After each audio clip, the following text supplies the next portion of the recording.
তেখেতৰ পিতৃ ঘনশ্যাম ডেকা মোৰ লগতেই কাম কৰি আছিলে। আমি ওৱান কল মেডিকেল ছাৰ্ভিচ বুলি এটা মেডিকেল ছাৰ্ভিচৰ মেন পাৱাৰৰ কোম্পানী মই প্ৰতিষ্ঠাপক। তেওঁ আমাৰ লগত সহযোগী হিচাপে কাম কৰি আছিলে।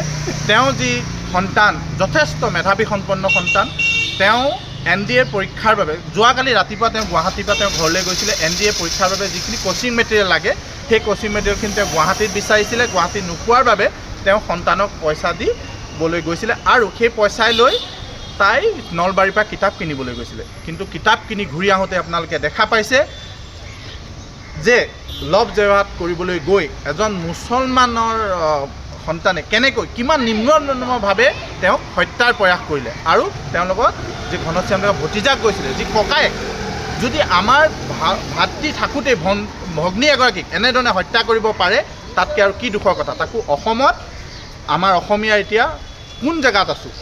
আৰু ছোৱালীগৰাকীৰ দেউতাকে আমাৰ লগত কাম কৰিবলৈ আহিছিলে। ছোৱালীগৰাকী যথেষ্ট মেধাৱী সম্পন্নৰ বাবে কোচিঙৰ বাবে 40,000 টকা এটা প্ৰয়োজন হৈছিলে। তাৰ বাবে আমাৰ লগত কাম কৰিবলৈ আহিছিলে। আহি তেওঁ যোৱাকালি তেওঁ ঘৰলৈ ঘূৰি গৈছিলে। ঘূৰি যোৱাৰ সময়ত তেওঁ নিজৰ সন্তানক যিখিনি পইচা দি কিতাপ আনে তাৰ সময়তে এই দুখ লগা ঘটনাটো সংঘটিত হ'ল। এই ঘটনাটো মই মাননীয় মুখ্যমন্ত্ৰী মহোদয় উচিত তদন্ত কৰিবলৈ কৈছোঁ, যাতে জীৱনত কেতিয়াও কোনো এজন মুছলমান সন্তানে অসমীয়া জীয়ৰীৰ ওপৰত হাত উঠাব নোৱাৰে।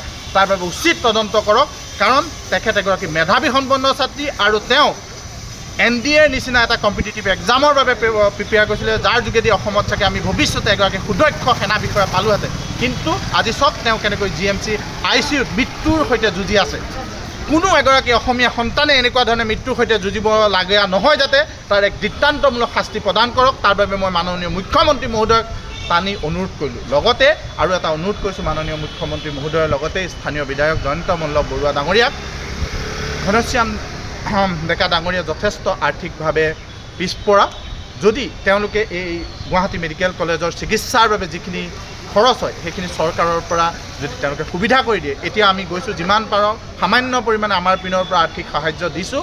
কিন্তু অনুৰোধ কৰিছোঁ যাতে তেওঁলোকে চৰকাৰে তেওঁ সেই যিটো অসুবিধা সময় এতিয়া কেছ কাউণ্টাৰত গৈ তেওঁ পইচা দিবলৈ ইমানখিনি পইচা নাই, তো এটা অনুৰোধ কৰিছোঁ চৰকাৰে যাতে তেওঁলোকক এটা ব্যৱস্থা কৰি দিয়ে, তেওঁ এই আৰ্থিক যিখিনি সমস্যাৰ সন্মুখীন হৈছে সেইখিনি সমাধান। মই এতিয়া ভিতৰত চোৱা নাই, মই তেওঁৰ দেউতাকৰ পৰা মই কথাখিনি গম পাইছোঁ। স্বাস্থ্য তেওঁ মূৰত যথেষ্ট এটা ডাঙৰ আঘাত কৰিছে, লগতে হাত, বুকুত আৰু পিঠিত তেওঁ আঘাত কৰিছে। তেওঁ মৃত্যুৰ সৈতে যুঁজি আছে বুলি কৈছে।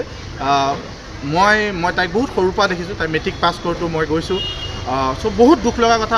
যথেষ্ট মেধাৱী সম্পন্ন এগৰাকী যুৱতী, যি কম্পিটিটিভ এক্সামৰ বাবে প্ৰিপেৰেশ্যন কৰি আছিলে।